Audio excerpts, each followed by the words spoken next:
안녕하세요. 그린빌 가족 여러분. 오늘 금요일 아침. 네, 오늘은 발렌타인데이입니다. 우리 곁에 있는 사람의 사랑을 통해서 좀 더 따뜻해지고 또 무엇보다 우리를 사랑하시는 그 주님의 사랑으로 인하여 충만해지는 그런 귀한 날이 되시기를 간절히 기원합니다. 자, 오늘 저희는 에스더 4장 12절에서 17절의 말씀으로 함께 오늘 이 아침을 시작하겠습니다. 에스더 4장 12절에서 17절의 말씀. 그가 에스더의 말을 모르두게에게 전하매 모르두게가 그를 시켜 에스더에게 회답하되 너는 왕궁에 있으니 모든 유다인 중에 홀로 목숨을 건지리라 생각하지 말라. 이때에 네가 만일 잠잠하여 말이 없으면 유다인은 다른 데로 말미암아 노임과 구원을 얻으려니와 너와 네 아버지 집은 멸망하리라. 네가 왕후의 자리를 얻은 것이 이때를 위함이 아닌지 누가 알겠느냐 하니 에스더가 모르드에게 회답하여 이르되 당신은 가서 수산에 있는 유다인을 다 모으고 나를 위하여 금식하되 밤낮 3일을 먹지도 말고 마시지도 마소서. 나도 나의 시녀와 더불어 이렇게 금식한 후에 규례를 어기고 왕에게 나아가리니 죽으면 죽으리이다 하니라. 모르드게가 가서 에스더가 명령한 대로 다 행하니라. 아멘. 네, 하나님은 우리 인생 가운데 기가 막힌 반전의 역사를 일으키십니다. 그런데 그 모든 반전의 역사를 혼자 그냥 알아서 다 해치우시는 것이 아니라 믿음의 사람들의 기도를 통해서 역사를 만드십니다.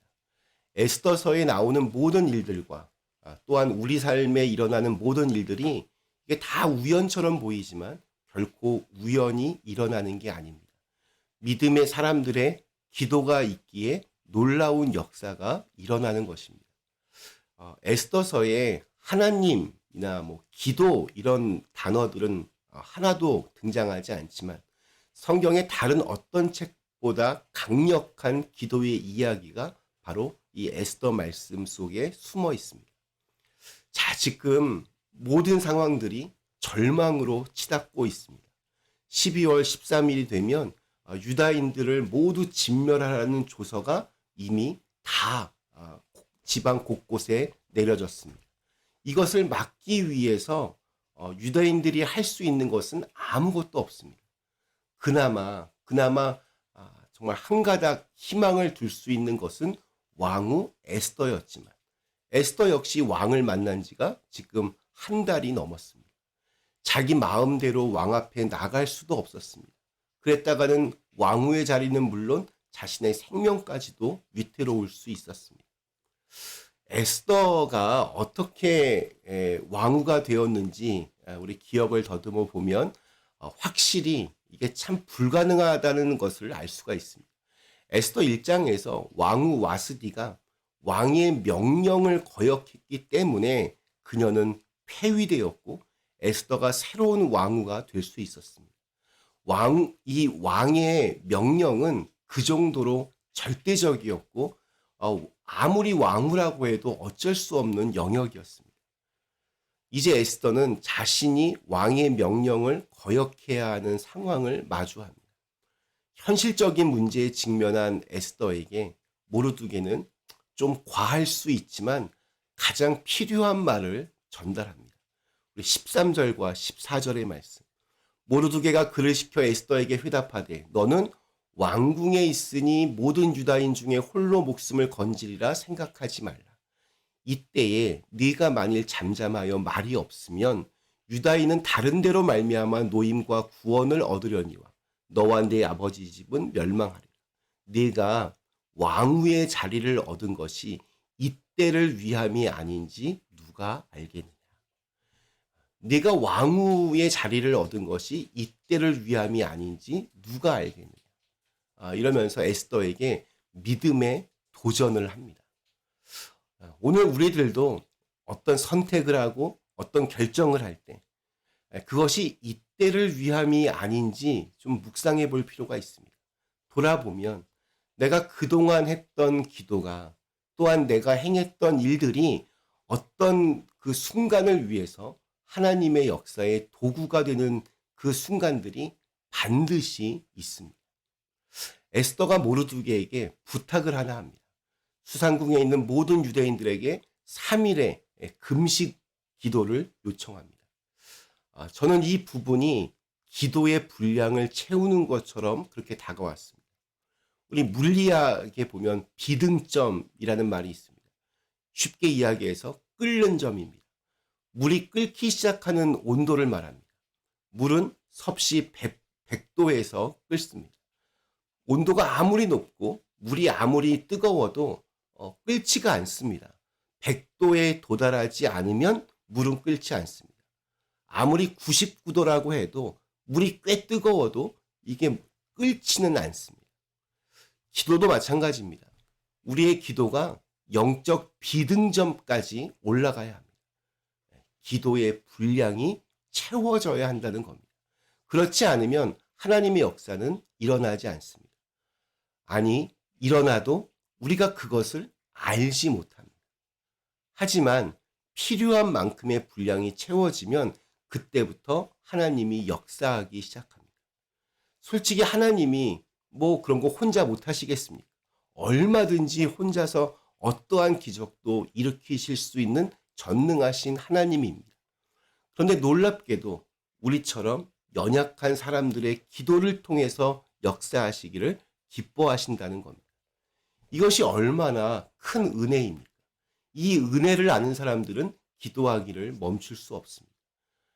이러한 은혜를 모르니까 기도를 안 하지, 이 은혜를 알면 기도를 안 할 수가 없습니다.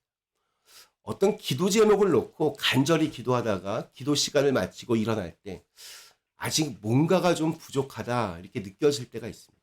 그러면 아직 채워진 게 아닙니다. 그런데 또 어떤 때는 그렇게 오래 기도한 것도 아닌데 이렇게 일어날 때 이상하게도 기쁨이 오고 평안이 올 때가 있습니다. 그러니까 이게 항상 뭐 정해진 시간이 있는 것은 아닙니다. 중요한 것은 기도할 때 그 타이밍을, 그 비등점을 우리가 느낄 수 있습니다. 그래서 기도의 사람들은 그 기도의 분량이 채워지기까지 자신의 기도를 멈추지 않습니다. 또한 내가 좀 그 기도의 시간이 부족할 때 다른 사람들에게 기도를 부탁하고 그들의 기도가 합산되어서 그 기도의 분량이 채워지기를 소망합니다. 오늘 했는데 안 채워졌다면 내일 또 하면 됩니다. 그 다음날 또 하면 됩니다. 영적 비등점에 끓는 점에 도달할 때까지 기도를 멈추면 안 됩니다. 우리가 기도의 분량을 채울 때 어떤 일이 일어납니까? 전혀 응답될 것 같지 않고 그럴 기미조차 보이지 않던 문제들에 대한 기도가 거짓말처럼 응답되고 해결되는 역사가 일어납니다. 바로 이런 것이 영적인 비밀이고 하나님의 반전의 역사가 일어나는 순간입니다. 기도하는 사람은 담대해집니다. 처음에는 불안과 두려움 속에서 기도하지만 기도가 더해지면서 기도의 분량이 채워지면서 또한 어느 누군가의 기도가 나를 도와주면서 결국에는 담대해집니다. 우리 에스더의 유명한 고백, 죽으면 죽으리라. 이것은 그렇게 기도를 통해, 그것도 금식 기도를 통해, 그것도 다른 사람들과 함께하는 이 기도를 통해 가능했던 고백입니다. 에스더는 지금 자기가 해야 할 일이 자신의 지위나 힘으로 해결할 수 없는 일이라는 것을 잘 알고 있었습니다.